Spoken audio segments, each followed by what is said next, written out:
माननीय सदस्य श्री अनुराग ठाकुर जी।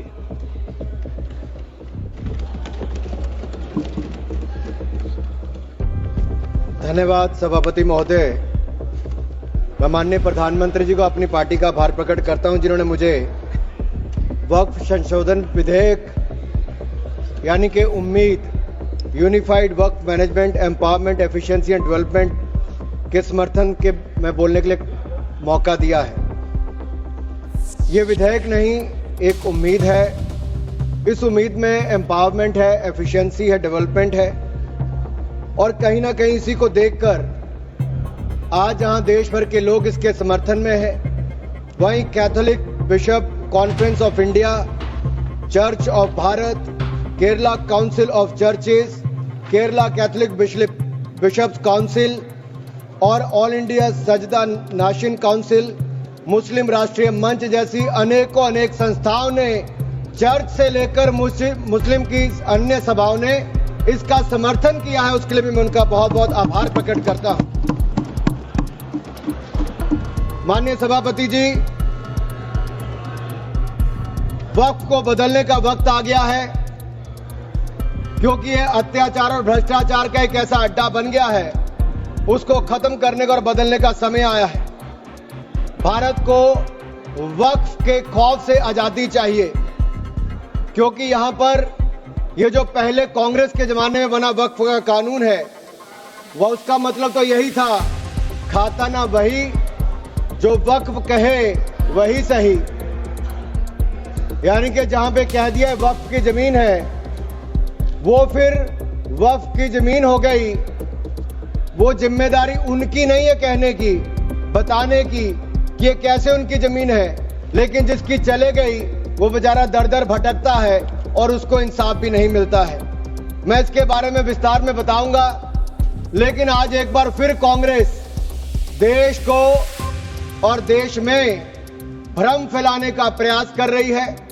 एक और तो वो हाथ में एक लाल सी किताब लेकर चलते हैं, जो कहने के लिए संविधान है लेकिन संविधान नहीं है। अगर संविधान की आप इस कॉपी को देखेंगे तो आपको एहसास होगा कि बाबा साहब अंबेडकर का सपना था कि एक देश में तो एक ही संविधान रहेगा। आपने एक देश में दो विधान बनाने का काम किया है। आपको तय करना है संविधान के साथ रहना है कि वक्फ के साथ रहना है, वक्फ के साथ रहना है कि संविधान के साथ रहना है, आपको तय करना पड़ेगा। और यही नहीं,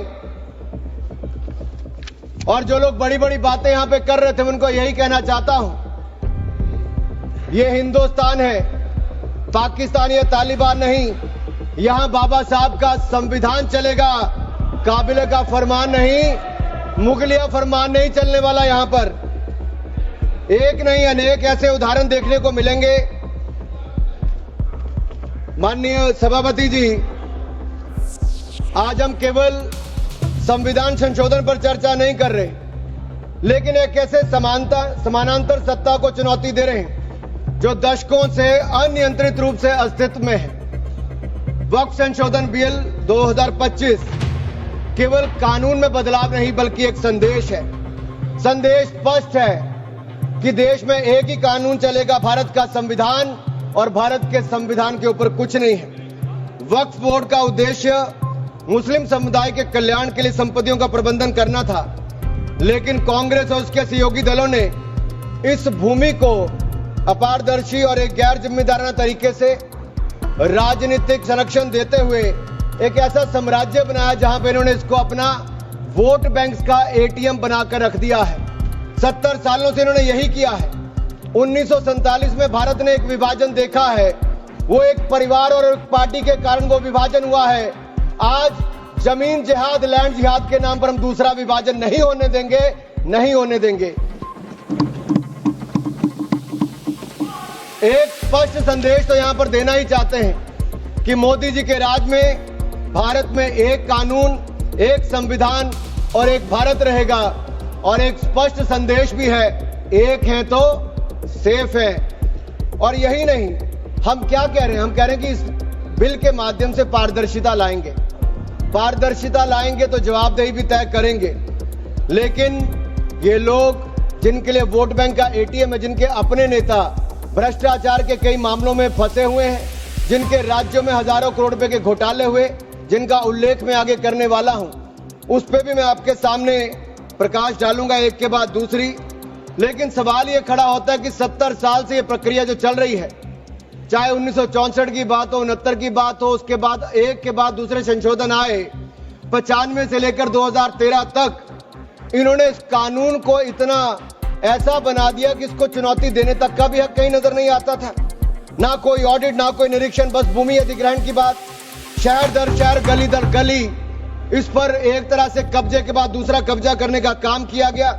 ये धर्मनिरपेक्षता नहीं थी, ये एक नरम विभाजन की ओर ले जाने का काम था, एक नरम विभाजन की ओर ले जाने का काम था। लेकिन हमने अब इस कानून में बदलाव किया है ताकि मुस्लिम समुदाय के सभी गरीब से गरीब व्यक्ति का भी इसमें भला हो सके। मुझसे पहले एक मुस्लिम समुदाय के एक सदस्य जो कांग्रेस पार्टी से आते हैं, वो अपना भाषण कर रहे थे। मैं उनको ही कहना चाहता हूं, अशरफ, अजलफ और अर्जल, क्या इनमें भी कोई अंतर है? और राहुल गांधी जी से पूछना चाहता हूं, और अखिलेश जी यहां पर पहले ज्ञान बांट रहे थे थोड़ा सा, क्या मुस्लिम समुदाय में भी जातियां हैं? क्या भेदभाव है? क्या छुआछूत है? लाल टोपी वालों का मैं बताऊंगा, अभी 2017 में जब आपकी सरकार आने से पहले घोटाले कितने थे? एक नहीं अनेक। लेकिन इनके काले कारनामे आज खत्म हो जाएंगे सर। ये विधायक कांग्रेस की तुष्टिकरण की राजनीति का अंतिम संस्कार करने वाला है, मैं विश्वास दिलाना चाहता हूं।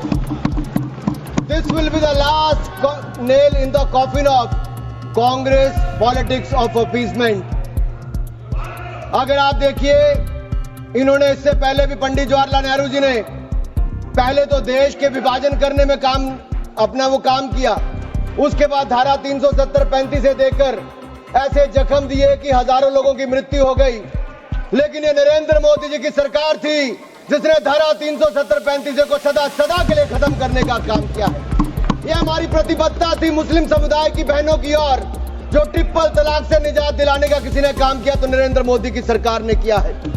आपने तो वायदा किया था कि जो पाकिस्तान, बांग्लादेश और अफगानिस्तान में रह गए हैं उनको वहीं पर पूरा न्याय मिलेगा, लेकिन नहीं मिला। लेकिन उनको भारत में भी आकर अगर उनको नागरिकता देने की बात थी तो आपकी सरकार में 60 सालों में नहीं हुआ। सीएए कानून किसने बनाया? तो वो भी नरेंद्र मोदी की सरकार ने बनाकर वो काम किया है। मैं एक बात और इसमें कहना चाहता हूं, अगर इसमें एक के बाद दूसरा देखा जाए, कांग्रेस ने कहीं ना कहीं और कांग्रेस के सहयोगी दलों ने वोट बैंक के लिए संविधान का सौदा कर लिया है, और ये सौदा ही किया है। तभी तो हमने एक के बाद दूसरे उदाहरण देकर कहा कि आपने कैसे उसको अपना वोट बैंक किया, एटीएम बना के रखा। लेकिन ये जो बिल है, ये अन्याय की जड़ पर प्रहार है, और इस प्रहार के बाद सबको न्याय, न्याय और न्याय ही मिलने वाला है। हमने कहा है कि प्रत्येक वक्फ संपत्ति रजिस्टर हो, पंजीकृत हो, उसके आंकड़े होने चाहिए, और हर झगड़ा कानून के अंतर्गत हल हो, किसी डर और भय के अंतर्गत ना हो। आपको इस बात का क्यों डर है? अगर किसी को न्याय मिलता है, ट्रिब्यूनल के बाद अगर कोई हाई कोर्ट, सुप्रीम कोर्ट जाना चाहता है तो आप क्यों रोकते हो? देश में हर कानून के अंतर्गत, चाहे इनकम टैक्स का हो या कोई भी हो, आप एक के बाद दूसरे कोर्ट जा सकते हो। लेकिन वक्त में ये कानूनी रोक क्यों लगा कर रखी थी? ये बिल जो कहा गया किसी धर्म के खिलाफ, ये बिल किसी धर्म के खिलाफ नहीं है। ये बिल भ्रष्टाचार, धोखा और धार्मिक सामंतवाद के खिलाफ है, और हम इसके खिलाफ रहेंगे। ये बात स्पष्ट है कि ये आस्था का विषय नहीं है। As long as prime minister Modi is the PM, the shops of appeasement will remain shut. This bill is not about Hindu versus Muslim. This is law versus lawlessness, constitution versus corruption, Bharat versus internal partition. और ये partition एक बार हो गया, अब आपके कारनामों के कारण बार बार नहीं होने देंगे। सर, मैं एक अंतर्राष्ट्रीय स्तर पे क्या परिस्थितियां वो थोड़ा बताना चाहता हूं। टर्की में 1923 के बाद 1924 में मिनिस्ट्री ऑफ वक्फ इसको एबॉलिश कर दिया गया, और वहां पे जनरल डायरेक्टरेट ऑफ फाउंडेशन बना, जो रेस्टोरेशन, मेंटेनेंस और यूटिलाइजेशन वक्फ प्रॉपर्टीज का करता है, और ये इसके बाद इसको लोगों की भलाई के काम के लिए पैसा लगाता है। कुवैत में भी ministry of Waqf and Islamic affairs है, ये एसेट, मस्जिद, स्कूल, अस्पताल, इन सबका देखरेख करता है और मॉडर्नाइजेशन के माध्यम से, टेक्नोलॉजी के माध्यम से इसका फायदा उठाते डिजिटलाइजेशन किया है। लेबनान में ministry of endowments and Islamic affairs है, जो इसकी मैनेजमेंट और यूटिलाइजेशन को सारे को देखती है और चैरिटेबल और कम्युनिटी के काम को देखती है। सीरिया में भी मिनिस्ट्री ऑफ वक्फ है, जहां पर एप्रोप्रिएट यूज हो, रेवेन्यू हो, चैरिटेबल पर्पस हो, उसके लिए काम किया जाता है। इराक में भी सुन्नी एंडोमेंट और शिया एंडोमेंट ऑफिस है और ये भी सीधा सेंट्रलाइज फ्रेमवर्क के माध्यम से काम करता है। सऊदी अरेबिया में जनरल अथॉरिटी ऑफ वक्फ है, जो इंडिपेंडेंट पब्लिक बॉडी है। सिंगापुर में MUIS है, जो स्टैट्यूटरी बॉडी है, वो मिनिस्ट्री ऑफ कम्युनिटी डेवलपमेंट के अंतर्गत है। ये वक्फ मैनेजमेंट के डिजिटल सिस्टम के माध्यम से काम करता है। इंडोनेशिया में भी इंडोनेशियन वक्फ बोर्ड है, जो इंश्योर करता है अच्छे काम करने के लिए, उनके भलाई के लिए। तुनिसिया में भी, इजिप्ट में भी, रशिया में भी, फ्रांस में इसी तर्ज पे काम किया गया है। लेकिन यहाँ पर ऐसा नहीं किया गया, यहाँ पे इसके खिलाफ ही काम करते रहे। चंद लोगों के हाथ में, राहुल गांधी जी कहते हैं कि चंद लोगों के हाथ में देश की संपत्ति है। राहुल गांधी जी सदन में नहीं, लेकिन मैं उनको बताना चाहता हूं, मात्र 200 लोगों के हाथ में अपने वक्फ बोर्ड दे रखे हैं और देश की लाखों करोड़ रुपए की संपत्ति उनको दे रखी है। क्या उनसे छुटकारा दिलाना चाहिए कि नहीं दिलाना चाहिए? क्या आम मुस्लिम को उसका लाभ मिलना चाहिए कि नहीं मिलना चाहिए? क्या मुस्लिम महिलाओं को, बच्चों को लाभ मिलना चाहिए कि नहीं मिलना चाहिए? क्या विधवाओं को लाभ मिलना चाहिए कि नहीं मिलना चाहिए? आप महिला विरोधी क्यों हैं? मुस्लिम विरोधी क्यों हैं? आप बदलाव विरोधी क्यों हैं? ये सवालों का जवाब आपको देना ही पड़ेगा। सर, एक कहावत है जो यहां पर बाहर कहा जाता है कि पता है यहां से बहुत दूर, पता है यहां से बहुत दूर और गलत और सही के पार एक मैदान है। पता है यहां से बहुत दूर, गलत और सही के उस पार एक मैदान है। मैं वहां मिलूंगा तुझे, और अगर वक्फ का बस चला तो वक्फ की संपत्ति बन जाएगा। यानी कि जिस पे भी नजर रखोगे वक्फ की संपत्ति बन जाएगा और उसमें से आपको इंसाफ मिल नहीं पाएगा, क्योंकि ऐसी हालत कर दी है। सर, अगर आप देखेंगे वक्फ की सच्चाई क्या है, भारत में ऐसा कौन सा कानून है जिसने आपका घर, आपका मंदिर, यहाँ के आपके पूरे गांव छीन लिए? भारत में कौन सा ऐसा कानून है जिसने आपका घर, आपके मंदिर, आपके पूरे गांव छीन लिए? ये ऐसा कौन सा कानून है जिसके खिलाफ आप कोर्ट भी नहीं जा सकते? ये कौन सा ऐसा कानून है जो संविधान से भी ऊपर है? इसका नाम वक्फ है, जो कांग्रेस के समय बना है। सर, इसने गुरुद्वारे हो, मंदिर हो, घर हो, गांव हो, सब पे कब्जा करने का काम किया है। एक तुगलकी भी फरमान है, सेक्शन 40, इसमें दान देने वाला किसी भी धर्म का हो सकता है, लेकिन देखभाल करने वाला मुसलमान ही होना चाहिए। ये मंदिर में तो ऐसा नहीं है। सरकारें मंदिर का, ये कर्नाटक की सरकार है कांग्रेस की, 450 करोड़ रुपया साल का आप इकट्ठा करते हैं, कहां खर्च करते हैं? कौन जवाब देता है उसका? एक एक रुपए का हिसाब आपको देना चाहिए था। क्या किसी मस्जिद का पैसा आपने लिया? क्या किसी वक्फ बोर्ड का पैसा आपने लिया? लेकिन कर्नाटक में जो घोटाले हुए सर, उसमें इनके राष्ट्रीय अध्यक्ष मल्लिकार्जुन खड़गे जी का नाम भी आता है, जहां पर क्या सर, यही नहीं,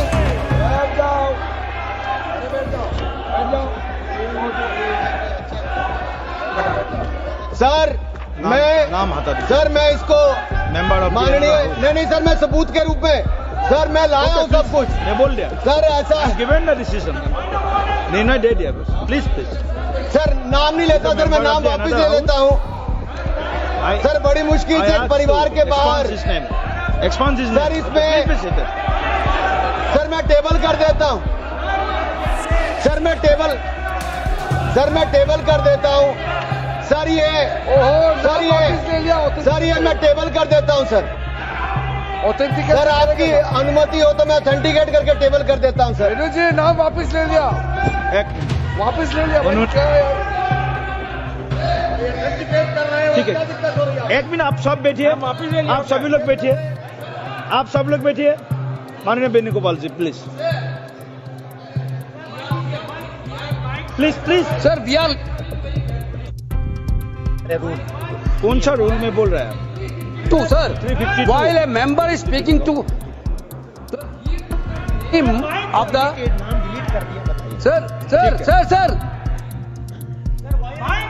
हमने कैसे नो नो नो एक मिनट आप लोग मत बोलिए मानने के वेणुगोपाल जी, हमने नाम एक्सपांस भी डिलीट भी कर दिया और उन्होंने भी वापस ले लिया। उसके बाद और क्या है? उसके बाद क्या है?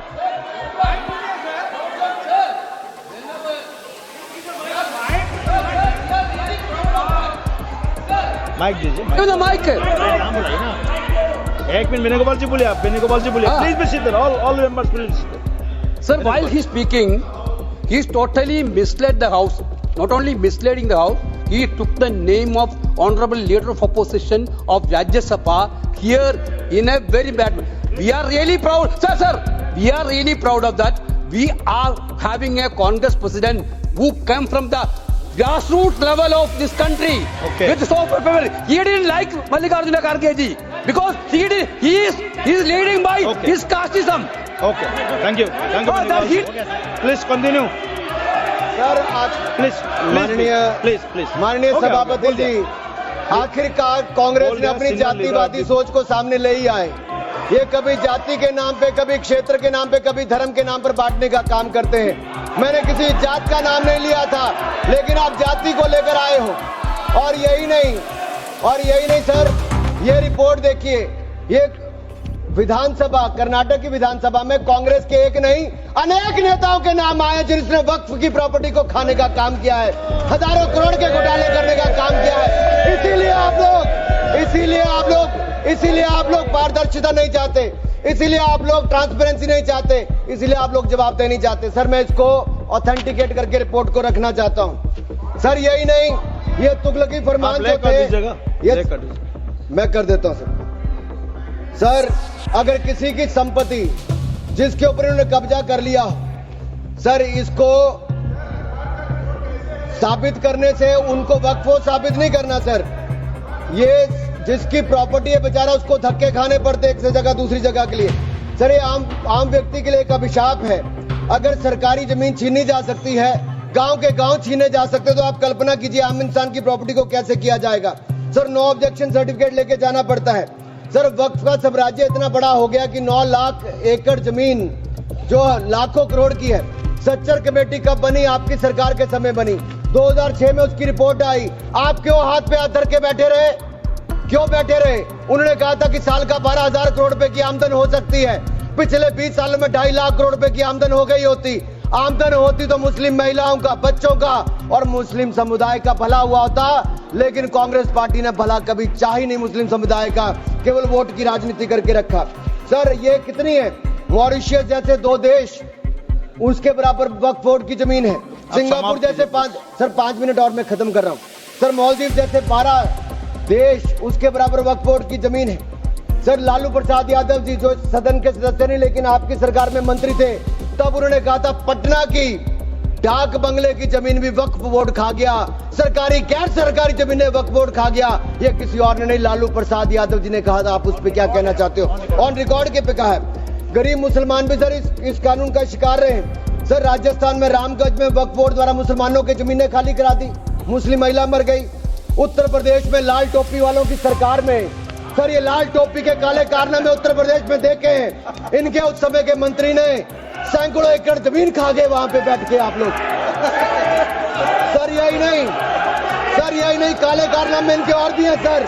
मैं सर ये सारा आपकी इजाजत से, सर ये मुस्लिम विरोधी भी है, महिला विरोधी भी है, पसमंदा विरोधी भी है, अहमदिया विरोधी भी है, ओरिया विरोधी भी है। सर यही नहीं, प्लीज बैठिए, सर यही नहीं, आपका बारी आएगा, आप ये बोलिएगा। गरीबों के उत्थान के लिए तब भी कुछ नहीं कर पाए सर। आप बैठिए सर ठीक रिकॉर्ड रखने का इन्होंने कुछ नहीं किया सर। हम क्या कहते हैं, शिया हो, अहमदिया हो, महिला हो, पिछड़े वर्ग के मुस्लिम समुदाय के लोग हो, उनको इसका सदस्य बनाइए। आप क्यों इसका सदस्य नहीं बनाना चाहते? आप मुस्लिम समुदाय में भी जातिवाद करते हो, उनके भी पिछड़े मुसलमानों को नहीं रखना चाहते। सर यही नहीं, sir Waqf is a state with in state. ये मुसलमानों का हक मारने का काम किया गया सर। यही नहीं सर, मैं आपको बताना चाहता हूं, जीरो अकाउंटेबिलिटी है वक्फ बोर्ड की, जीरो अकाउंटेबिलिटी। कैसा क्यों है सर? सर मनमोहन सिंह जी ने कहा था, अब कह सकता हूं, वेणु जी के नहीं कह सकता, कह देता हूं, पूर्व प्रधानमंत्री ने कहा था, आप सोच लेना किसने कहा था। पूर्व प्रधानमंत्री ने कहा था, Muslim must have first claim on our resources. एक सदा हिंदू विरोधी रहे हैं, ये केवल मुसलमानों के पक्ष में किया, लेकिन आपने मुसलमानों के लिए कुछ नहीं किया। अगर मुसलमानों को पक्के मकान, पीने का पानी, अच्छी शिक्षा, भोजन, ये सब किसी ने दिया है तो नरेंद्र मोदी जी की सरकार ने दिया है।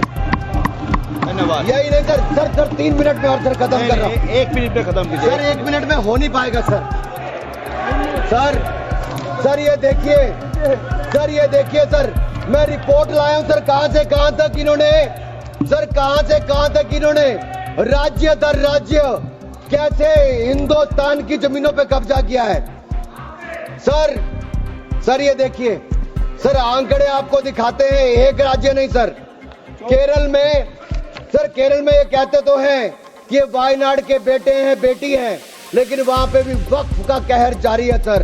पापी वोट बैंक का सवाल है, आप वायनाड में भी चुप रहते हो, कुछ करते नहीं हो, और वायनाड का रहनुमा कहने वाली आज गायब है और वहां पर भी उनकी संपत्तियों पर हो रहा है सर। इसलिए चर्च ने भी कहा सर, केरल में तो रोज ऐसे हो रहा है सर, बेलगाम हो चुका वक्फ बोर्ड, किसानों, मजदूरों, हिंदुओं की जमीनों को इविक्शन नोटिस दे रहा है सर। एर्नाकुलम में सर 404 एकड़ जमीन पर दावा ठोक दिया है, 604 पिछड़े ईसाई और हिंदू परिवारों के घर छीन लिए। त्रावणकोर में सर राज परिवार की जमीन खा गए। केरल में कांग्रेस और वामदल ने मिलकर बिल पास कर दिया। कर्नाटक में 15,000 एकड़ की कहानी मैं आपको बता चुका हूं। तिरुचिरापल्ली में सर इन्होंने एक गांव में 1500 साल पुराने प्राचीन मंदिर के साथ लगती जमीन सर, इस पे कब्जा करने की बात कही। सर सूरत के नगर निगम में सर मुगलों की संपत्ति बताने का काम किया सर। नगर निगम को भी सर बेट द्वारका के 2 द्वीपों पर दावा ठोक दिया है। क्या भगवान कृष्ण से पहले इस्लाम धर्म आ गया था? क्या भगवान कृष्ण से पहले इस्लाम धर्म आ गया था? सर यही नहीं, कल क्या आनंद भवन और नेशनल हेरिटेज पर आकर मैंने अभी बार सुना था कि आनंद भवन और नेशनल हेरिटेज पर वक्फ बोर्ड अपना दावा ठोकने वाले हैं, तो दे दोगे क्या? और यही नहीं सर, एएसआई संरक्षित स्मारकों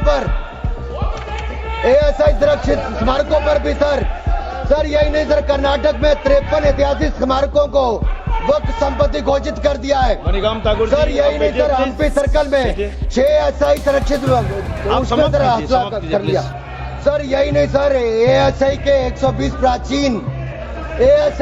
प्राचीन स्थानों पर भी इन्होंने ऐसा किया है सर। ये किसान कल्याण की तो राहुल जी बात करते हैं, लेकिन कर्नाटक में इनकी सरकार में 15,000 एकड़ जमीन किसानों की छीनने का काम आपकी सरकार ने आपके वक्त में किया है सर। ये किसान विरोधी है, ये महिला विरोधी है, और मैं इन सबसे कहना चाहता हूं सर, ऐसे काम नहीं चलेगा। ये कहते हैं कि पुराने कानून के तहत न्याय मिल जाएगा सर, न्याय नहीं मिलता सर 1 मिनट सर, आप देखिए वक्फ की आय जो 12,000 करोड़ रुपया साल होनी चाहिए थी, आज 1 करोड़ 30 लाख रुपया रह गई है। कौन खा रहा है पैसा वक्फ बोर्ड का? कांग्रेस के नेताओं के नाम आते हैं सर। यही नहीं, पश्चिम बंगाल में 1100 करोड़ रुपए का, तमिलनाडु में 2000 करोड़ रुपए का, महाराष्ट्र में हजारों करोड़ रुपए के घोटाले हुए। इन सब की सरकारों में कहे गए, मैं सारे सबूत लाया हूं, सारी रिपोर्ट्स लाया हूं। आपका अनुरोध करता हूं सर कि सारे के सारे ऑथेंटिकेट करके मुझे रखने का मौका दिया जाए। ये विपक्षी दल क्योंकि ये भ्रष्टाचार में जुड़े हुए हैं, हम वक्फ बोर्ड के भ्रष्टाचार को खत्म करना चाहते हैं। धन्यवाद सर। बस ये तेरे आखिरी लाइन है सर, ये नेशनल हेरिटेज में छपा है कि महाराष्ट्र में हजारों करोड़ रुपए का घोटाला, महाराष्ट्र में छपा नेशनल हेरिटेज में, और नेशनल हेरिटेज के घोटाले के रूप में कांग्रेस के एक नेता बेल पर हैं जो अपनी सेवाएं यहां पर दे रहे हैं। उसी नेशनल हेरिटेज में लिखा गया है, ये कांग्रेस पंचतंत्र का वो बंदर है जहां रोटी के बंटवारे के नाम पर ये सारी रोटियां खा जाते हैं सर। सर ये मंदिरों की जमीन संपत्ति के नाम, ये विशेष कानून इसके लिए क्यों नहीं है सर? ये वक्फ के लिए क्यों है सर? इनका विचार साफ नजर आता है सर। ये मंदिरों का सोना पिघलाकर ये तब तो ले जाते हैं लेकिन भ्रष्टाचार के नाम पर जमीन पर कब्जा करने के लिए वक्फ बोर्ड बना देते हैं। सर, हमारी सरकार वक्फ को पारदर्शी और जवाबदेह करना चाहती है। हमारे सेक्शन 30, सेक्शन हमारे 40 पास काफी वक्ताओं का लिस्ट है, सबको बोलने का मौका सर, देना है। लास्ट 30 सेकंड में समाप्त। Last 30 second sir. Yes. Sir, आपने कहा था कि कोई बीच में टोका टोकी नहीं करेगा, लेकिन इन्होंने तो एक ऐसा जमींदार खड़ा कर दिया है जो एक नहीं अनेक ऐसी हजारों करोड़ रुपए की संपत्तियां खा गए। और कर्नाटक के कुछ नेताओं के, कांग्रेस के नेताओं के नाम है सर, ले सकता हूं, जिनका रिपोर्ट में नाम आया सर, विधानसभा में रिपोर्ट आई है सर। सिटिंग विधायक है, पूर्व विधायक, पूर्व मंत्री, राज्यसभा के प्रतिपक्ष के नेता हैं। ये वक्त की प्रॉपर्टियों पे कब्जा करने वाले, पैसा खाने वाले हैं। और यहां तक कि एक 5 स्टार होटल का भी सुलह कराने के लिए इन्होंने कही। सर, मैं इतना ही कहना चाहता हूं, ये बिल मुस्लिमों के जीवन में एक बड़ा बदलाव लाएगा। हर वर्ष हजारों करोड़ कमाने का प्रावधान करके दिखाएगा।